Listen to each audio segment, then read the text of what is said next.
Alors bonjour à toutes et à tous, bienvenue sur dailyfix.fr, bienvenue à l'émission Wall Street Insider. Vincent Gade pour vous retrouver cet après-midi. Mille pardons pour ce léger retard, hein, c'était le temps de bien préparer tous les graphiques. Donc vous connaissez le concept de cette émission et pendant que je le rappelle, je vous invite à lire très attentivement l'avertissement légal qui est sous vos yeux. Le principe de cette émission est donc de se concentrer uniquement sur l'intraday. Alors en ce qui concerne les catalyseurs fondamentaux, nous avions ce matin l'enquête IFO d'ailleurs qui permet à l'euro-dollar de se reprendre depuis ses points bas inscrits la nuit dernière durant la séance asiatique et finalement une relative résilience du marché suite à la victoire du parti Syriza en Grèce, sachant qu'on attend de toute façon encore des développements politiques, des précisions politiques, et puis c'est quelque chose en fait qui restera de toute façon en toile de fond des marchés pendant encore plusieurs semaines, voire même plusieurs mois.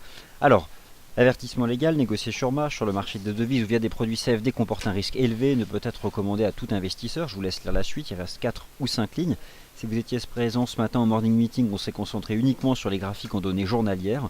Cet après-midi, je ne vais pas les évoquer. Par contre, je vous invite, vous, à éventuellement basculer sur un horizon de temps supérieur si vous voulez avoir conscience de l'importance de tel ou tel niveau technique. Je vais simplement me concentrer sur des graphiques intraday, dans l'ordre indice boursier, paire de devises majeures, et les matières premières, donc les métaux précieux, le pétrole et puis bien sûr le Bund. Alors c'est parti, donc je pense que le son et l'image fonctionnent normalement, voilà c'est ce que me précise très gentiment Gilles79, fidèle au poste. Alors premièrement, commençons par les marchés actions européens et puis aussi les marchés actions US. On va commencer par ici l'indice CAC 40. Alors l'indice CAC 40 depuis ce matin, il ne se passe pas grand chose, hein, c'est une espèce d'inertie haussière. Quels sont les niveaux qui figurent ici sur ce graphique en données 4 heures? Ça ne vous dit pas forcément grand chose parce que là on n'a pas le recul des graphiques de plus long terme. 4508 points, c'était un niveau horizontal, c'était les sommets, c'était des sommets importants ici qui avaient été inscrits en septembre dernier, on les a franchis. 4598, c'est le sommet de l'année 2014. 4570, c'est le point haut du trou de cotation qui a été ouvert la semaine dernière. Et en clair, l'idée c'est quoi? C'est qu'à un moment ou un autre, un pullback, donc un mouvement de retour, peut intervenir sur 4570, 4598. Alors pour le moment ce n'est pas le cas, hein, c'est clair. Puis en l'état il n'y a pas de div, donc cette phase ascendante continue son petit bonhomme de chemin. D'ailleurs, ce graphique intraday, je pense qu'on peut tracer ici une ligne de tendance qui est pas mal parce que en fait si je prends le mouvement actuel, on peut partir du principe qu'il a commencé le 15 janvier lorsqu'on avait eu une mèche basse du CAC 40 sur 4115 points suite à ce choc de volatilité dû à l'abandon par la Banque nationale suisse du seuil qu'elle défendait. Et puis depuis donc finalement c'est une hausse en ligne droite, donc on a eu quand même le point de départ de ce mouvement là sur les actions, sur les grands indices européens, et finalement qu'il s'agisse du CAC, du DAX ou de l'Eurostoxx 50, on tient pour le moment cette ligne de tendance. Il y a deux scénarios possibles, soit on fait une dérive latérale au-dessus de 4598 jusqu'à revenir au contact de cette ligne de tendance et ça relance en direction de quoi? Les résistances de l'année 2008, c'est pas compliqué, vous prenez vos graphiques de long terme, vous allez chercher les principaux niveaux horizontaux, hein, sans se casser la tête, c'est juste un tracé de support et de résistance. Par contre cette ligne de tendance cède, on peut envisager un mouvement de retour plus profond, pourquoi pas 4570, revenir chercher ce trou de cotation et à ce moment là se repositionner. Et pour le moment, si je prends tous les chandeliers depuis ce matin, donc là ce sont des chandeliers 4 heures, et voilà, on est parti de... On a fait 4611, voilà, on monte tout doucement, on fait un espèce de range, on ne fait pas de nouveau plus haut, mais voilà, c'est assez calme finalement sur cet indice CAC 40. Alors, ce que je viens de vous dire ici sur le CAC, c'est exactement la même chose sur le DAX, donc je reprends, mais le DAX a quand même une construction graphique qui est plus sympathique. Le DAX en données 4 heures, on retrouve cette ligne de tendance en place depuis donc le 15 janvier 2015 avec cette mèche basse sur 9600 points. Un niveau de support sur lequel le marché a bien réagi. Dès le lendemain, 16 janvier, on a eu une séance de contre-pied et vendredi 16 janvier, c'était une séance très importante pour le DAX puisqu'il a donné un signal d'achat hebdomadaire, vous le savez, en franchissant 10 094 points. On a eu d'ailleurs un pullback ici aux alentours du 21 janvier pour se positionner. Depuis, le marché découvre des nouveaux, un niveau de prix inconnu. Hein. Jamais le DAX, là il vaut 10 750 points, par le passé jamais il a été aussi cher le DAX. Quels sont les niveaux ici qui figurent en orange sur ce graphique intraday? Alors je les ai déterminés en passant sur un horizon de temps supérieur. Ce sont des extensions de Fibonacci, il n'y a pas le choix, puisque on n'a pas de référence par le passé. Et constatez que ça marche plutôt bien, puisqu'on avait ici les 10 300 points, ça a bien fonctionné. 10 548, ce matin j'ai utilisé un graphique journalier en disant que tant qu'on est au-dessus de 10 548, eh bien ça peut progresser à ce niveau-là, 10 950, 11 000, hein, on met 10 950, bref, c'est un niveau d'extension. Pour le moment, on grappille point après point, mais à un moment ou un autre, un pullback va intervenir. Hein, ce mouvement ne sera pas vertical comme ça en ligne droite, tout simplement parce que on peut prendre des bénéfices, sécuriser des gains, et quitte à se repositionner. Donc l'idée, c'est lorsque vous êtes face à ces mouvements-là, c'est de ne pas ouvrir des stratégies haussières pour le principe d'être dans le mouvement, sachant qu'à un moment ou à un autre, on peut revenir sur support. Donc c'est d'être patient, de ne pas se forcer, et bien à un moment ou à un autre, de quitter l'écran si on voit que cette inertie continue, en attendant des retours sur support. Premier support sur le DAX, 10 548, 10 500 points, c'est le chiffre rond. On peut envisager une dérive latérale jusqu'à ce que les cours viennent chercher cette ligne de tendance pour ensuite connaître une nouvelle impulsion. Les indices européens, j'en ai plein qui m'intéressent. Le CAC, le DAX, l'Eurostoxx 50 aussi est pas mal. J'ai aussi, toujours en termes d'analyse technique, j'aime bien le MIB. Donc là, vous avez vraiment un graphique intraday épuré. Vraiment très... il n'y a pas grand chose dessus, hein, il y a juste... je vais rajouter un niveau de chartiste, comme ça on aura quand même un peu plus d'informations. Qu'est-ce qui me plaît sur le MIB? Eh bien deux choses. D'une part, ici, en fait, depuis le printemps 2014, les indices du sud de l'Europe sous-performaient. Hein. Le MIB, l'IBEX, ils étaient dans des espèces de phase descendante qui n'étaient pas très attractifs sur le plan d'analyse technique. Et en fait, je pense que le MIB a donné un signal d'achat, je vais vous dire exactement quand, ici le 21 janvier. Ça a pris du temps à venir hein, sur ces marchés-là.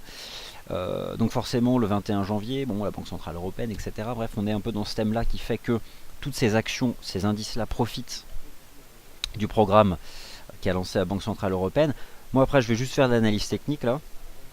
Le MIB, il a cassé cette ligne de tendance baissière en place depuis juin dernier. Donc je pense que le signal d'achat a été donné en fait à la cassure des 20 000 points, à peu de choses près.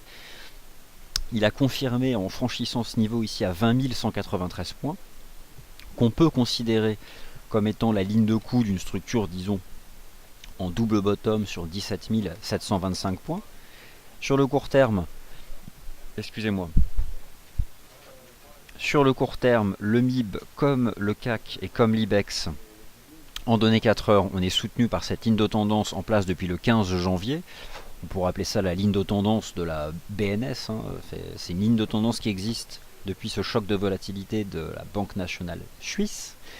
Donc voilà, c'est pareil, tant qu'on tient cette ligne de tendance, un moment ou un autre, on va faire un pullback, c'est clair. Soit on dérive à plat jusqu'à la ligne de tendance, ça relance, soit on revient carrément sur support. Donc 10 500 DAX, 4 570, 4 598 CAC, 20 193 MIB. Disons que cet intervalle 20 000, 20 193 pour relancer, bon pour le moment c'est plutôt bien orienté. Qu'est-ce qu'on peut viser comme objectif sur cet indice? Bon bah on a ici des niveaux horizontaux, c'est pas bien compliqué, on peut les prendre. Après on peut aussi raisonner en extension. Alors je vais attraper l'amplitude de ce qu'on avait fait ici dans ce range. Et il y a un niveau notamment moi, qui est pas mal, je le regarde, de toute façon je regarde souvent le 0,618 et à peu de choses près il approche de ce niveau de chartiste. Donc voilà, je pense que au-dessus de ces 20 000, 20 193, ce sont les 21 500, 21 679 qui peuvent être visés sur le MIB. Alors l'IBEX c'est la même chose, mais je le trouve moins attractif du point de vue de l'analyse technique, mais il est aussi très bien. Hein. Ensuite, toujours sur ces graphiques intraday. Ce matin, je vous ai parlé donc sur les marchés actions US qui sous-performent hein, depuis le début de l'année, et d'ailleurs ça peut être le cas cette année. Alors je ne vais pas oublier un indice européen que j'ai évoqué brièvement ce matin en données journalières, c'est l'indice suisse, le SMI. Je pense que sur le court terme, on peut envisager un double bottom, beaucoup de prudence hein, sur tous ces actifs libellés en francs, mais juste en faisant de l'analyse technique, je vois ici un niveau de support à 7866. et ce qui pourrait être, mais c'est moins, c'est quand même moins sympa que ce qu'on a sur le MIB, mais envisager un double bottom intraday ici sur ce graphique en données 4 heures sur les 7866 points pardon, du SMI, donc l'indice suisse de la bourse de Zurich. D'ailleurs, si je prends le cours de clôture ici, la ligne de coup ce serait 8239. Donc je vais l'ajuster à 8239 pour la ligne de coup. En termes de résistance, eh bien, il y a un niveau chartiste là qui est juste un niveau horizontal à 8572. Alors, il faut quand même rester prudent. Mais en l'état, on peut considérer finalement que 8239 c'est un premier niveau de support et que revoir les 8500 c'est tout à fait donc de l'ordre du possible ici sur cet indice suisse. Ensuite sur les marchés actions, US, je suis 3 marchés, hein, le Dow, le S&P 500 et le Nasdaq 100. Bon, concrètement, ce sont ces marchés actions US qui sont disponibles sur la plateforme. J'ai depuis la mi-janvier une préférence pour le Nasdaq 100 parce que il avait fait un piège intraday sous les 4080. D'ailleurs en clôture journalière on avait tenu le support à 4080. L'idée c'est quoi? C'est que ce marché évolue dans un triangle. Alors attention, on est vraiment dans la partie haute de la figure, donc il m'intéressait vraiment en bas. Il a atteint la partie haute de cette formation latérale, donc d'une certaine façon c'est un objectif de cours. Maintenant sur le court terme, ces 4235 points, en fait c'est un niveau horizontal mais journalier, que je fais figurer ici sur ce graphique H4, et on peut envisager un flat, une période latérale, avant éventuellement d'en sortir par le haut, sachant que bon, c'est aléatoire. Est-ce qu'on peut revenir chercher la partie basse de la figure? Honnêtement je ne sais pas. Alors je vais simplement ici ajouter de la même façon que sur le CAC, le DAX ou le MIB ou l'Eurostock 50, la ligne de tendance que j'ai appelée la ligne de tendance de la BNS, c'est-à-dire celle qui démarre à partir de ce point bas ici du milieu du 15 janvier. Donc voilà, l'idée c'est que tant qu'on la tient, cette ligne de tendance, Nasdaq 100 est probablement dans cette espèce de compression. Tant qu'il la tient, on peut envisager une extraction haussière immédiate. Par contre, la rompre ferait peser un risque de retour dans la partie basse et un support que je chercherai donc à exploiter à nouveau. Ensuite, le Nikkei 225, celui-là il faut toujours l'avoir en tête, il ressemble vraiment depuis le 16 octobre au Nasdaq. Une jambe de hausse, un range. Alors les actions japonaises, elles sont bien orientées, hein, pour tout un tas d'éléments qu'on sait. Le Nikkei 225, depuis la mi-janvier, lui aussi a rebondi sur ce solide support des 16 433. Alors ça ce sont des graphiques journaliers, ce sont des niveaux journaliers mais que j'ai fait apparaître ici sur cette charte intraday H4. On retrouve cette ligne de tendance. Tant qu'on la tient, on peut envisager ce marché rejoindre les 17 740. Donc c'est tout près, hein. C'est-à-dire que on arrive quand même dans la partie haute de figure de conso. Donc il n'y a pas de bon timing pour des vues haussières, mais de manière générale, en prenant du recul, un mât haussier et une phase de transition latérale, à terme, c'est clairement attractif, et je pense que c'est un marché qui peut rejoindre 20 000 points cette année, mais il faut bien se positionner. Il n'y a pas réellement ici de niveau de support horizontaux, mais voilà, tant qu'on tient cette ligne de tendance, éventuellement aller chercher la partie haute. Si vous vous êtes positionné en bas, cela constitue une résistance et donc plutôt un objectif de cours pour d'éventuelles positions longues. Le SP500 et le Dow Jones, forcément c'est pas la même tête que les actions européennes, c'est-à-dire que les actions européennes elles sont sorties par le haut de range en fait le vendredi 16 janvier. Le vendredi 16 janvier, les actions européennes et surtout la semaine dernière sont sorties par le haut de range, alors que les marchés actions US, eux, sont dans des ranges depuis le milieu du mois de décembre. C'est ce que vous constatez ici sur le SP500. C'est-à-dire qu'on a fait ici une jambe de hausse entre 16 octobre et début décembre. Maintenant on est dans des ranges, donc les marchés actions US sur le plan d'analyse technique, et là on est en plein milieu de ces ranges, c'est tout de suite moins, c'est moins attractif. Donc là je ne verrai pas forcément grand chose ici sur ces marchés actions US, qu'il s'agisse du SP ou du Dow. C'est une semaine importante pour les actions US parce que il y a une réunion du FOMC qui commence demain, une décision de politique monétaire qui sera prise mercredi. On va revenir finalement à ce qui intéresse vraiment le marché. Euh, D'ailleurs, il est tout à fait probable que les quelques indicateurs économiques européens passent un peu au second plan cette semaine parce qu'on va surveiller justement euh, cette réserve fédérale des États-Unis et puis les chiffres de la croissance économique, etc. etc. Donc là, je les vois davantage dans des ranges, les marchés actions US, et actuellement sur le court terme en plein milieu de range. Alors toujours sur ces graphiques intraday, on va parler des métaux précieux et ensuite des paires de devises. Les métaux précieux, il y a du contenu sur le site aujourd'hui, deux articles, un colonne de gauche, un colonne de droite, donc allez-y, je pense que globalement il résume bien le fond de notre pensée. Concrètement, sur l'once d'or, on a adopté une vue qui était fermement haussière, vue de marché haussière à partir du 12 janvier, en fait à la cassure des 1225-1230, et le marché a rejoint ici les 1307. 1307 c'est un fort niveau, et puis d'autre part, on est revenu chercher en fait cette ligne de tendance, ici je vais vous montrer, une ligne de tendance, alors qu'on voit davantage sur un graphique en données journalières. Attendez, il faut que j'essaie de bien ajuster ici. Enfin bref, en gros, on a tapé ce matin une résistance ici sur les 1307,50 sur l'once d'or. Et le marché revient chercher une ligne de tendance haussière en place depuis le 2 janvier. Les métaux précieux, ils ont vraiment bien performé en janvier. D'ailleurs, est-ce qu'on peut considérer le mois de janvier comme un espèce de modèle pour l'année? Je ne sais pas, mais en janvier, les métaux précieux ont bien performé, les actions européennes ont surperformé, les obligations d'État ont davantage progressé, l'euro s'est déprécié, le dollar US est resté fort. Bon, en tout cas, sur le court terme, en utilisant ce graphique en données 4 heures, l'once d'or teste cette ligne de tendance, ici en place depuis le 2 janvier. En fait, c'est la première fois finalement qu'on la teste, dans le sens où on part du principe qu'elle existe depuis, je relis en fait ce point du 2 et ici celui du 15 janvier. On a ce matin un chandelier 4 heures ici, donc c'est celui de 15 heures, qui montre que ce marché réagit bien, et finalement on est dans un espèce de range au-dessus de cette ligne de tendance, au-dessus de ce premier support à 1270. Alors en effet, tant que cette ligne de tendance tient, on peut éventuellement envisager que le marché revienne tester ici les 1307. Bon, par contre, si cette ligne de tendance cède, je pense que nous pouvons faire un pullback sur 1255 qui sera là un fort niveau de support. Alors, disons que j'aimerais voir quand même l'indicateur se dégonfler davantage. Je suis pas, même si je cherche plutôt à me positionner, je suis pas à l'aise par rapport au positionnement de l'indicateur. Je reconnais l'existence de cette ligne de tendance, mais c'était davantage ce matin qu'on pouvait l'utiliser. Entre le fait, mais j'avoue, tant qu'elle tient, c'est pas exclu, c'est intéressant, disons, pourquoi pas tenter de se placer, mais bon, je serais méfiant quand même, et je pense qu'on peut avoir des pullbacks peut-être un peu plus profonds.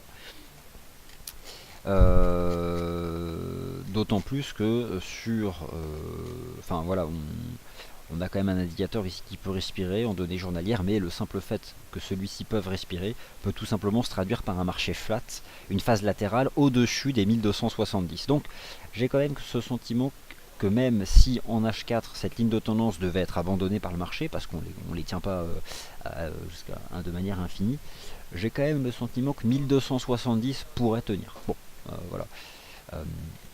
Ça voilà, donc pour l'once d'or, il y a du contenu sur le site, vous pouvez lire. L'argent en données 4 heures, c'est la même chose. Le marché fait un flat au-dessus de cette ligne de tendance en place depuis le 2 janvier. L'équivalent des 1270, ce serait 17,80 $. Donc je dirais que le gold, il y a ce support des 1270 $ qui peut être attractif. Sur le silver, il y a ce niveau des 17,80 $. Pour le moment, on fait un flat au-dessus. Donc finalement, tant que ces niveaux tiennent, on peut les considérer comme des bons niveaux pour les vues de marché haussière.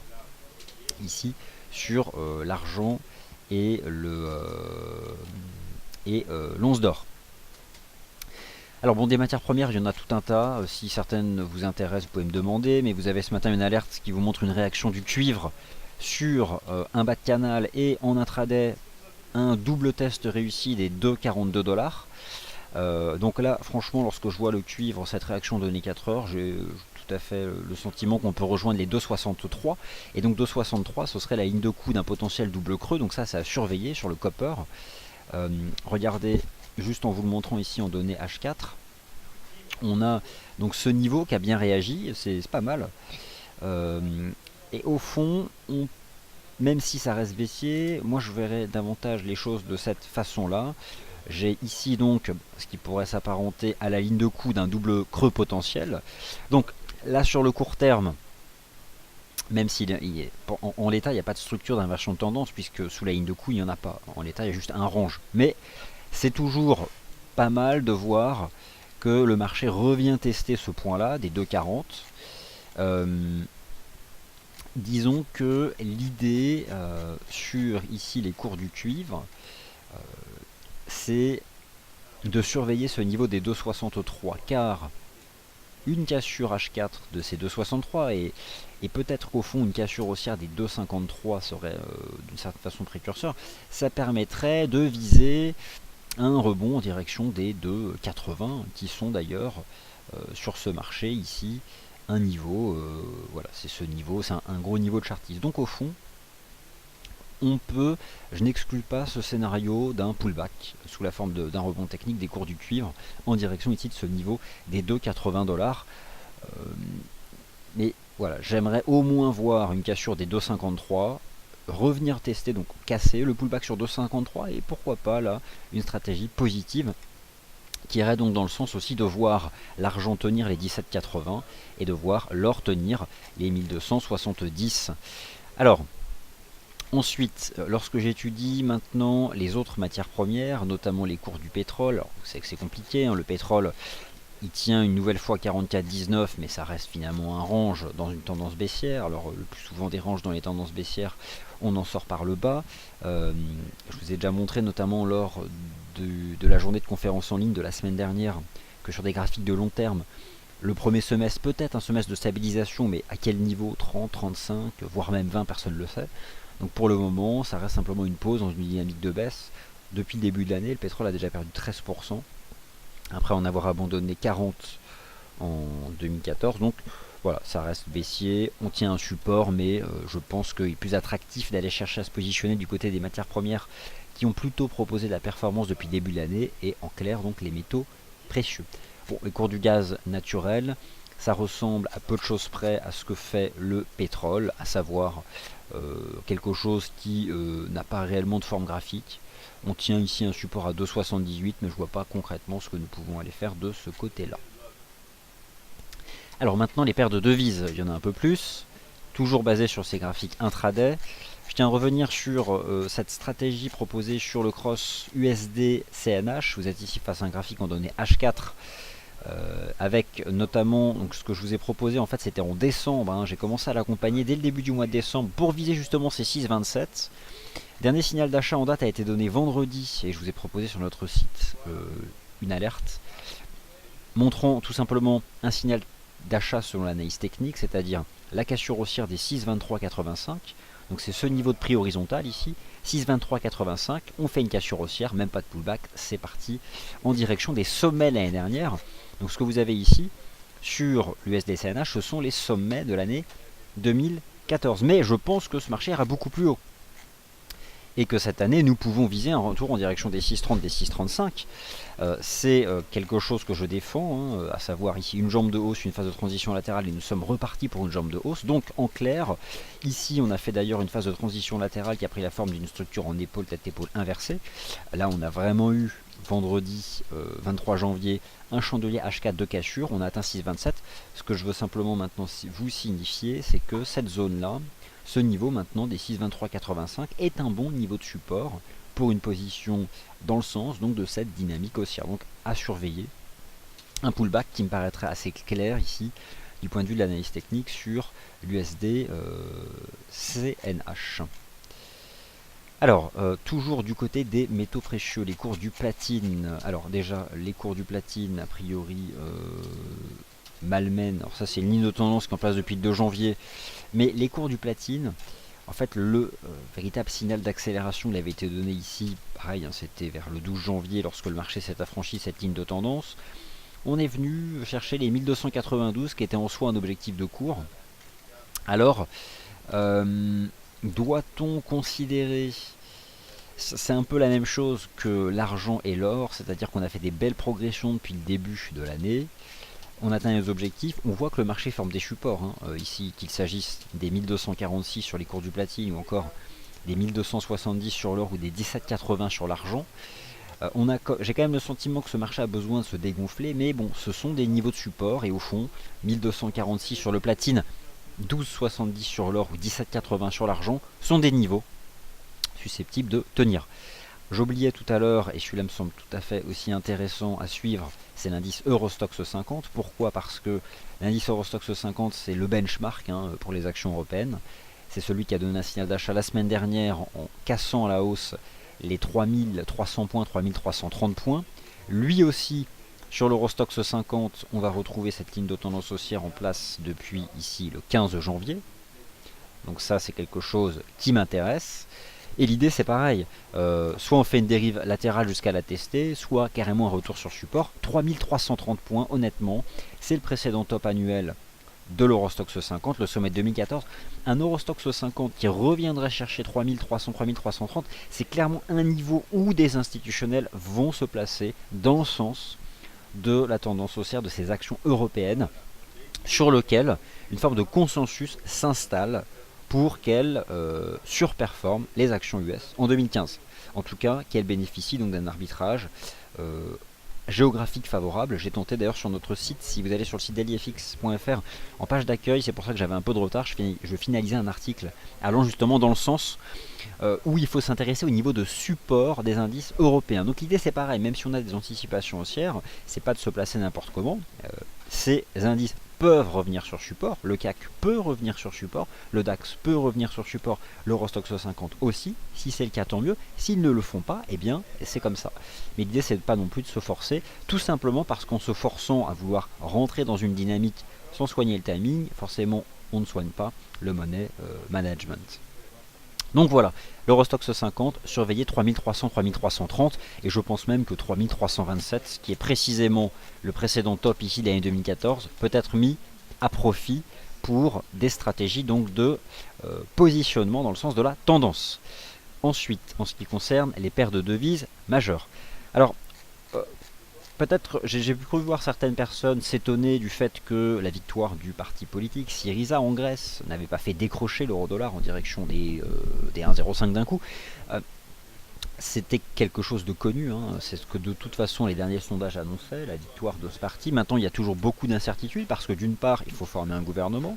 Une fois que le parti Syriza aura formé en accord avec d'autres partis politiques un gouvernement, il va falloir statuer sur les relations avec l'Union Européenne, le Fonds monétaire international, sur la situation de la dette publique grecque. Et là, ça intéresse directement le secteur financier européen qui détient cette dette, les assureurs, les banques. D'ailleurs, pourquoi ces titres-là ne sont pas forcément les plus performants depuis le début de l'année dans les grands indices européens.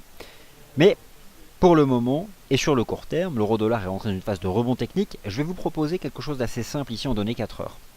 C'est un mouvement hyper baissier, l'euro-dollar, bon, d'accord, depuis notamment la cassure des 1,22. 1,22 pourquoi? Rappelez-vous, les 1,22 $ étaient la partie basse d'un vaste triangle symétrique en place depuis 2008. Les 1,22 $ étaient aussi là où passait cette moyenne mobile que notre analyste Adrian vous a souligné, la moyenne mobile à 12 mois. Alors faites attention, sur ce graphique en données 4 heures, j'ai positionné ici la moyenne mobile à 12 mois. Comment je fais? Vous double-cliquez dessus, vous avez l'onglet Data Source et vous pouvez choisir la période. Donc en clair, on peut positionner un indicateur technique de long terme sur des graphiques intraday. Et ça, c'est toujours pratique lorsque vous êtes face à un graphique intraday de savoir que passent les indicateurs de long terme. Donc voilà où se trouve la MM200. Et ce qui m'intéresse, regardez, depuis la cassure des 1,22 $, regardez le comportement de l'indicateur technique RSI. Il est enfermé entre 25 et 50. En clair, c'est très... disons que c'est vraiment... disons que ça confirme en fait la dynamique de baisse, de voir dans une dynamique baissière, eh bien, l'indicateur technique RSI évoluer sous la neutralité. Et pourquoi est-ce que je vous montre ça? Parce que peut-être que vous vous posez la question de position vendeuse sur la paire euro-dollar au contact d'un niveau de résistance. Et bien voilà ce que je vous invite à faire. D'une part, attendre une résistance. Cette résistance, elle doit être de deux natures, sur les prix et sur le momentum. Le momentum, je fais le choix de l'indicateur technique RSI. Alors sur les prix et le momentum, vous avez la neutralité sur le RSI H4, donc le niveau des 50. Donc en clair, là, nous avons un RSI aux alentours des 38. Ce que je veux simplement signifier, c'est que là, le momentum n'est pas bon pour des stratégies de vente. D'accord? D'autant plus que ce matin, l'enquête IFO est plutôt supérieure aux attentes favorables et qu'elle entretient ce rebond du taux de change de l'euro face au dollar. Donc l'idée, c'est quoi? De connaître les résistances sur le momentum. Là, c'est assez limpide, puisque vous avez ce range avec une résistance assez nette à 50 sur l'indicateur technique RSI. En ce qui concerne les premières résistances, eh bien les 1,1375 sur l'euro-dollar sont tout simplement la première résistance de dimension hebdomadaire. Donc, au vu de la... ce qu'on peut pas dire là, bon ok, depuis ce matin ça fait 150 pips de reprise, mais franchement en fait en état par rapport à la mouvement de baisse ça représente pas grand chose. L'idée c'est quoi? C'est que si l'eurodoll parvient à reprendre, disons que cette zone des 1,1315, 1,1375 et qu'à ce moment là le prix se retrouve sous résistance et l'indicateur aussi, à ce moment là oui, le timing sera intéressant pour à nouveau une stratégie de vente de la paire euro-dollar, pour laquelle eh bien, je pense que clairement le potentiel baissier est très très loin de s'être complètement exprimé. Du côté des paires majeures, la livre sterling. Alors la livre sterling, ce matin je vous ai montré un graphique en données journalières pour vous montrer deux choses. Première chose, nous sommes à proximité de niveaux importants. Tout d'abord les 1,50 sont importants, pourquoi? Parce qu'en fait les 1,48 ce sont deux excès baissiers, mais ça a été des excès baissiers hyper ponctuels. En clair, 1,50 c'est quand même quelque chose d'important ici pour le GBP USD. La question que vous pouvez vous poser sur le GBP USD, c'est est-ce que finalement ce retour en direction ici de cette première résistance qui passe à 1,5757 est intéressante pour une stratégie de vente? Eh bien ma réponse serait non. Je pense que non, parce que j'ai le sentiment que cette résistance, finalement on peut la déborder. Si je devais vraiment observer une résistance, je regarderais davantage ici cet oblique. On fait d'une certaine façon un espèce de petit rounding intraday. J'ai quand même le sentiment que ce GBP USD pourrait aller chercher des résistances plus haut. Ici c'est la toute première intraday à 1,5057. Je l'estime pas suffisamment solide pour donner une probabilité forte à un trade dans le sens de cette tendance. Après je l'admets, c'est la toute première résistance, mais voilà, je suis un peu gêné, notamment par la façon dont se développe ici le momentum, puisque j'ai davantage le sentiment qu'on a fait un mât, et ici une sorte de compression un peu en drapeau, qui eh bien, appellerait peut-être à davantage de progression. Donc j'aimerais pour adopter une stratégie de vente, constater une résistance sur les prix, mais surtout sur l'indicateur technique RSI, c'est ma méthode. J'associe les deux, et donc là c'est pas le cas. Donc non, ça me paraît trop tôt. Voilà. Ensuite, la UD-USD, le NZD-USD, l'USD-CAD et l'USD-Yen, on va parler de l'USD-Yen d'ailleurs, du côté des paires majeures. L'USD-Yen, je l'adore. C'est-à-dire que l'USD-Yen, je vous en ai parlé ce matin sur un chart daily, j'adore ce qu'il fait. Puissant mât haussier entre 105 ici et 121. Phase de transition latérale qui prend la forme d'un triangle chartiste. On a eu une belle réaction, d'ailleurs, le 15 janvier, lorsqu'on a eu le point bas sur les actions européennes, l'USD-Yen a confirmé la force du support à 115,50, 116. J'aime bien ce qu'on fait. C'est-à-dire que j'ai le sentiment en fait qu'on est toujours dans ce range, qu'on n'en est pas sorti, qu'on a fait une jambe de hausse et que là on fait à nouveau un range avant d'aller chercher la partie haute. Donc avant d'aller chercher finalement ce niveau des 119,50. Sur le court terme, le premier support est à 117,20. La première résistance est ici à 118,86. En termes chartistes, on a cette possibilité, bon j'exagère un peu parce qu'au fond ça reste quand même un espèce de range, mais j'ai le sentiment qu'on peut envisager ce type de figure. Bon, faut pas non plus exagérer, faut pas pousser un peu les limites du chartisme, mais voilà, on est dans ce vaste range, à l'intérieur duquel on oscille entre le haut et le bas, et là je trouve qu'on a une première jambe, probablement une phase latérale pour aller chercher la partie haute.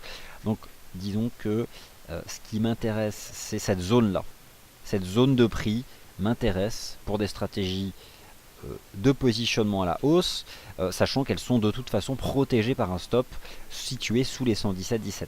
J'aime bien ce que fait l'USD Yen et d'autres paires en Yen aussi que je commence donc à surveiller. Donc voilà où en est tout cela, où en sont donc ces paires de devises. Ensuite, j'ai oublié quoi? Le NZD-USD et la UD-USD. Alors, le NZD-USD et de manière générale le dollar néo-zélandais, si vous n'étiez pas présent ce matin, vous l'avez peut-être fait mais peut-être pas. Si ce n'est pas le cas, je le rappelle, il y a une décision, il n'y a pas que la Fed cette semaine, il y a aussi la Banque centrale de Nouvelle-Zélande. Depuis le début de l'année, les banques centrales australiennes et néo-zélandaises ne se sont pas exprimées, alors qu'on a eu un bal incessant de banques centrales modifiant complètement leur politique monétaire, abaissant les taux, étendant les programmes monétaires, bref. La Banque centrale de Nouvelle-Zélande, en 2014, elle a augmenté ses taux, elle a arrêté au second semestre, parce qu'elle a bien compris que c'était trop tôt, elle a voulu être la première. Bon, elle a modifié fortement son ton l'été dernier, le dollar néo-zélandais a chuté. Dernier signal technique de vente, c'est la semaine dernière, la cassure des 0,7608. Alors là, qu'est-ce qu'on fait? Eh bien, en l'état, il n'y a pas de div, on fait rien. Enfin, une espèce d'orange. Mais ce qui m'importe, moi, de surveiller, tout en vous rappelant des décisions monétaires importantes cette semaine qui peuvent mettre à mal ces scénarios techniques, mais je pense qu'on a une première résistance aux alentours des 0,7550, 0,76. Mais là, honnêtement, il ne se passe pas grand-chose. Mais ça reste quand même plutôt faible. Et d'ailleurs, le NZD-USD se stabilise alors que la UD-USD, lui, fait un vrai rebond technique, comme l'Eurodoll, comme le GBP. La UD-USD est susceptible de rebondir en direction des 0,80, ce qui signifie pas que je cherche une stratégie de reprise technique, mais ce qui signifie que la UD-NZD, naturellement, doit normalement être attractif si ce raisonnement est bon. Alors, on jette un œil à la UD-NZD, et en effet, je vous ai indiqué ce matin cette ligne de tendance haussière sur laquelle s'est repris la UD-NZD, ligne de tendance haussière ici en données 4 heures depuis le 7 janvier. Nous avons sur la dernière clôture 4 heures un signal positif ici qui est la reprise des 1,0645, cassure haussière.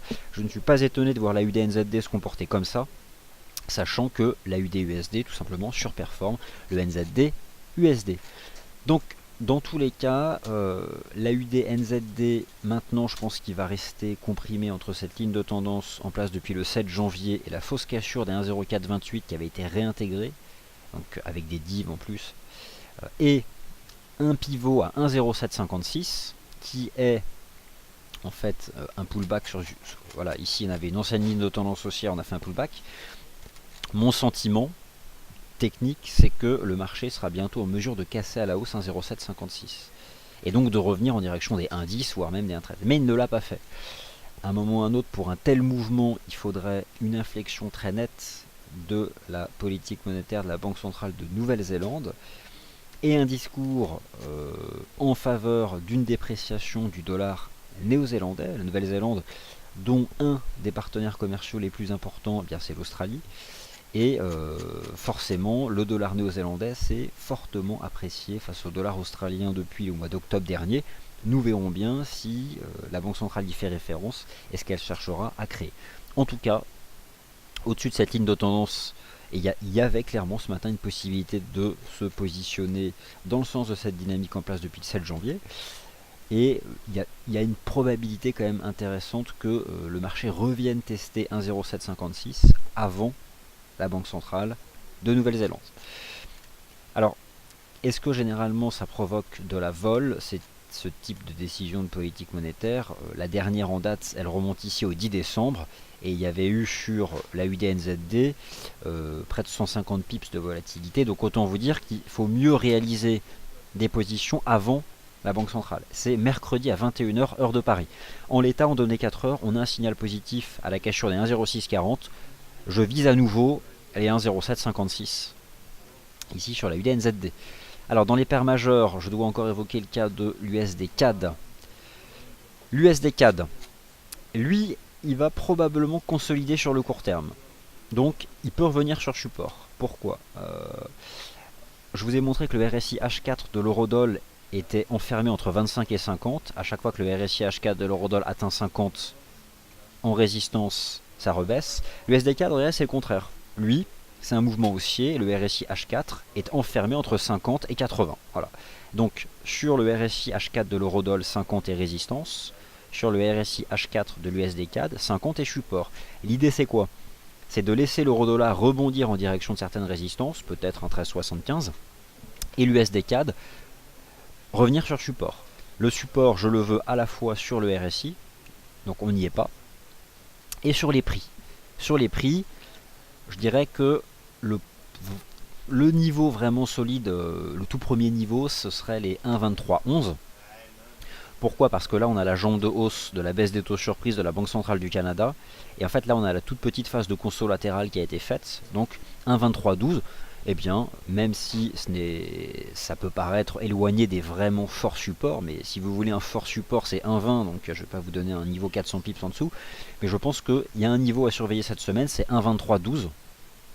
1,2312 sur l'USD CAD, et là il y a quand même une probabilité qu'augmente qu'on fasse un pullback dessus, sachant que voilà, on est plus ou moins en train de sortir d'un espèce de biseau ascendant H4 sur l'USD CAD, une micro-figure, et donc l'idée ce serait d'aller en chercher la base à 1,2312, et là, stratégie positive, surtout si le RSI H4 revient sur ce niveau des 50. Donc voilà comment moi je procède sur ces graphiques intraday. Donc j'ai évoqué toutes les paires majeures, maintenant d'autres actifs, et puis ensuite vos questions. Et je vous rappelle que cette disposition graphique, si elle vous intéresse, et uniquement la disposition graphique H4, elle est sur le forum. Donc bah voilà, si vous souhaitez aller y jeter un œil, vous pouvez aller la chercher. Alors, quelle heure il est? En fait, il est 16 h, donc je vais plutôt répondre à vos questions. Je pense que j'ai suffisamment parlé. Il y a pas mal d'autres actifs qui m'intéressent, mais je vais répondre à vos questions. Alors c'est parti. Donc, bonjour, première question de Max. Je vais poster, alors quand vous partagez les graphiques, je vais les montrer à tout le monde. Donc, DAX mensuel en clôture. DAX mensuel en clôture, clôture de janvier. Alors, Marc nous rappelle quelque chose d'important en nous montrant ici cette figure en cours de clôture mensuelle sur le DAX. La clôture mensuelle, c'est là, c'est vendredi prochain. Donc en fait, les chandeliers mensuels, ils vont vraiment être importants parce que je pense qu'ils vont donner le tempo pour toute l'année. Donc je les attends. Et c'est sûr que c'est dans 5 séances. Et que d'ici la clôture mensuelle, on a quand même la Fed et les chiffres de la croissance économique aux États-Unis et la première estimation de l'inflation au sein de la zone euro en janvier. Donc encore du lourd sur le plan fondamental. Et forcément, ce que Marc nous rappelle, c'est que il faut que la clôture mensuelle du DAX, pas forcément qu'elle se fasse au-dessus de 10 500 points, mais qu'elle se fasse au-dessus de 10 100. C'est clair que si on devait clôturer le mois sous 10 100, ce serait franchement pas bon, quoi. Mais bon, pour l'instant, ça n'en prend pas le chemin. Donc voilà, ça c'est un graphique que nous a montré Max. Je vois que vous avez participé, donc je vais donner d'autres choses. Alors, Patrick88, une question. Bonjour, est-il possible de trader en analyse graphique l'or en euros? Alors, en fait, vous pouvez construire un graphique de l'or en euros, tout simplement en divisant par le taux de change. Mais le proposer à la négociation en direct, enfin nous on vous propose pas en fait le XAU divisé par l'euro dollar. Par contre, on peut le représenter. Hein. Mais on ne vous propose pas la négociation.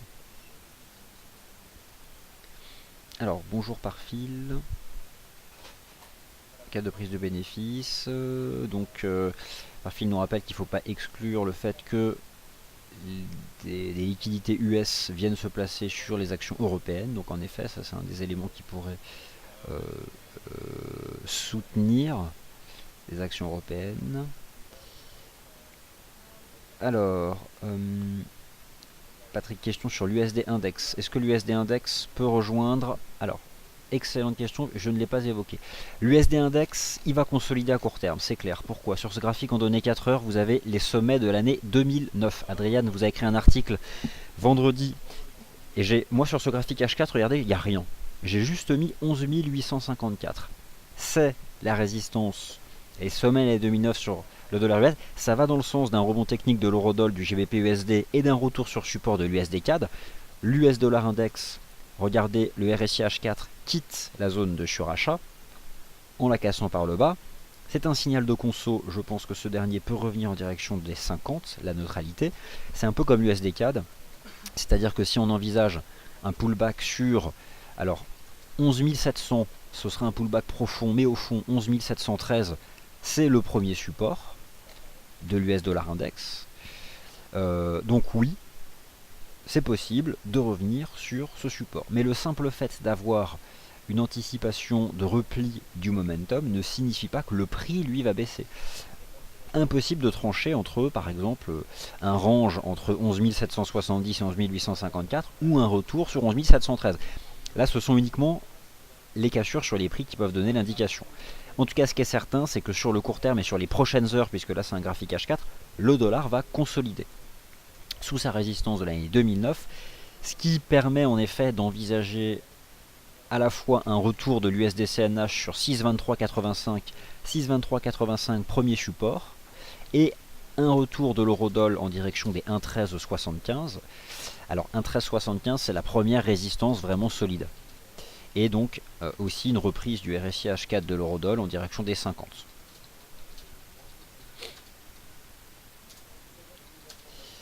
Alors, est-ce que le NZD... Alors, bonjour idem.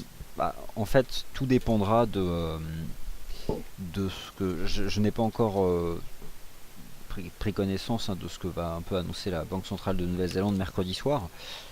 Donc, ce sera forcément un discours assez tranchant parce que ces derniers temps, les banques centrales, lorsqu'elles s'expriment, elles veulent marquer le coup. On verra bien. La Banque centrale de Nouvelle-Zélande, elle est indépendante, elle va apprécier l'état de l'économie néo-zélandaise, voir comment elle s'inscrit dans l'économie mondiale, si elle profite de la croissance, enfin bref, si elle est plutôt résiliente ou pas. Et en fonction de ça, on se positionnera sur le dollar néo-zélandais, dont de toute façon le taux d'intérêt est nettement plus élevé, mais ça n'a pas servi, ça n'a pas empêché la baisse. Je vais vous le montrer, le dollar néo-zélandais en tant qu'indice devise, je vais aller le chercher. De toute façon, d'ici mercredi, on vous proposera quelque chose sur le dollar néo-zélandais, mais je vais aller vous le montrer en tant qu'indice devise.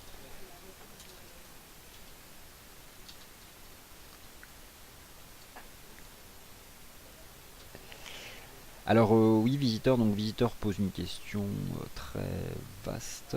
Pourquoi les actions européennes montent alors qu'il n'y a pas de croissance? Comment les sociétés rachètent leurs titres?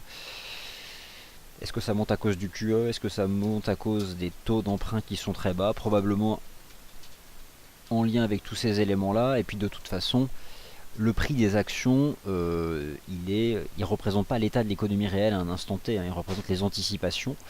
Donc en fait, ce sont des anticipations de retour de la croissance. C'est-à-dire que le jour où, si un jour réellement ça revient en zone euro, les actions elles seront déjà tout en haut. Voilà, c'est plutôt comme ça que ça marche.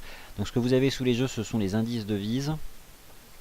Voilà le Kiwi Index. Donc vous avez les chandeliers hebdomadaires du dollar néo-zélandais. Donc c'est la tendance générale du dollar néo-zélandais. Et ce que vous devez constater, c'est que de manière absolue, le dollar néo-zélandais, il est cher. C'est-à-dire que le dollar néo-zélandais, c'est pas que le NZD USD.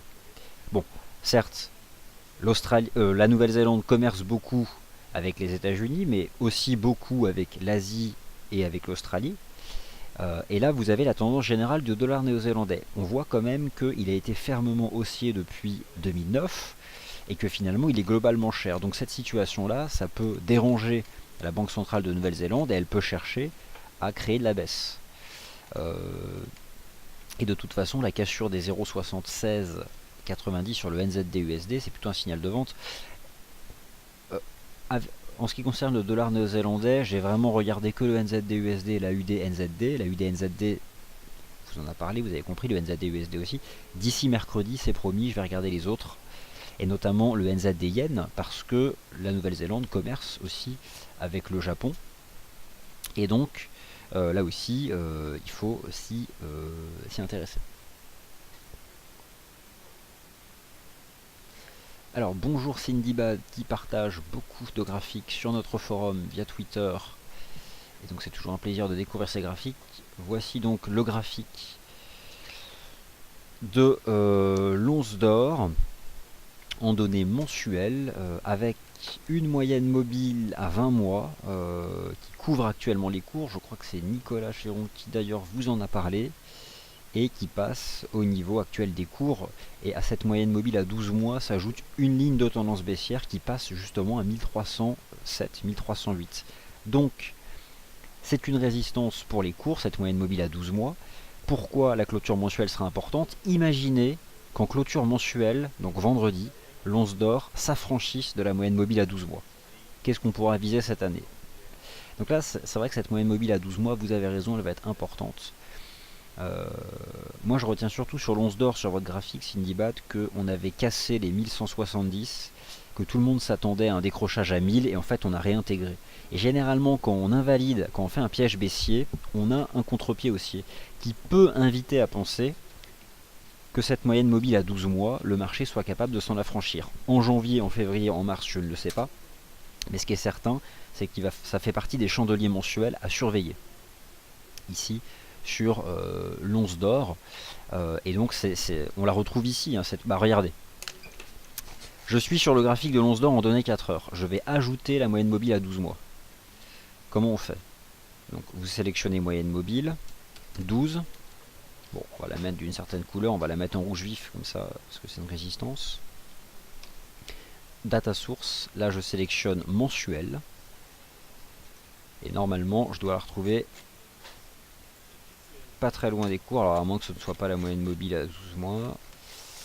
Et, alors la voici, hein, la moyenne mobile à 12 mois ici, hein, sur les cours de l'once d'or. Alors est-ce que c'est vraiment la moyenne mobile à 12 mois que vous avez?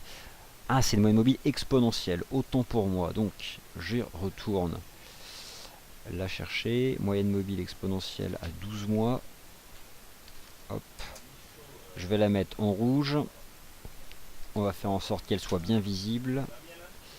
Et donc là, j'ai bien la moyenne mobile à 12 mois sur l'once d'or. Je vérifie quand même. Et elle passe, en fait, elle passe sur les... je l'ai ici sur les 1253. Donc, nous verrons bien la clôture mensuelle, mais pour le moment, c'est plutôt bien parti, hein, pour s'en affranchir. Hein.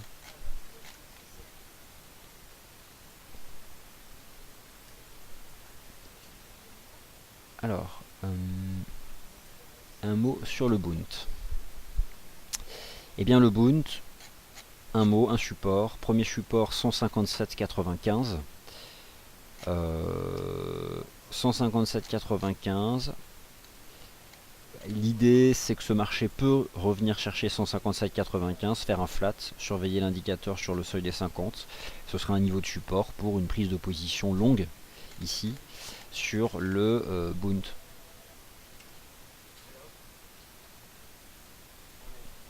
Alors, est-ce que l'abandon du dollar par les Iraniens peut faire... ça peut... alors, je sais pas, enfin, j'ai pas suivi ces choses-là, mais forcément, lorsque on utilise moins une monnaie, ça peut en effet la pénaliser, mais bon, c'est pas non plus... c'est surtout la politique monétaire de la Fed, hein, les anticipations vis-à-vis de l'économie US qui auront un impact sur le dollar.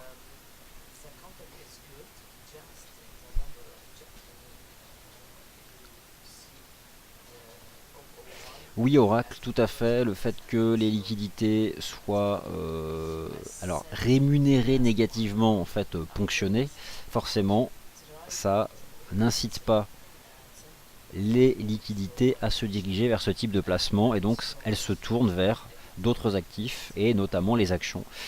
À un moment ou à un autre, un gérant, il faut bien qu'il aille là où il y a de la performance, et bon, tout ce qui rémunère avec un taux d'intérêt, on ne peut pas dire que la performance soit sur des records historiques, donc on se tourne vers les actions. Et Luc nous rappelle que c'est le QE qui fait monter le CAC, voilà, il y a beaucoup de choses. Voilà, donc le tour d'horizon est terminé, j'ai répondu à toutes vos questions. Je vous remercie. Cette vidéo a été enregistrée, vous la retrouverez donc sur notre chaîne YouTube DailyFX France. Tout à l'heure, ici même à 18 h, un webinaire, une formation. Et puis, en ce qui me concerne, je vous retrouve demain, donc après-midi, pour cette même émission, le Wall Street Insider. Merci à toutes et à tous, et à demain. Comment ?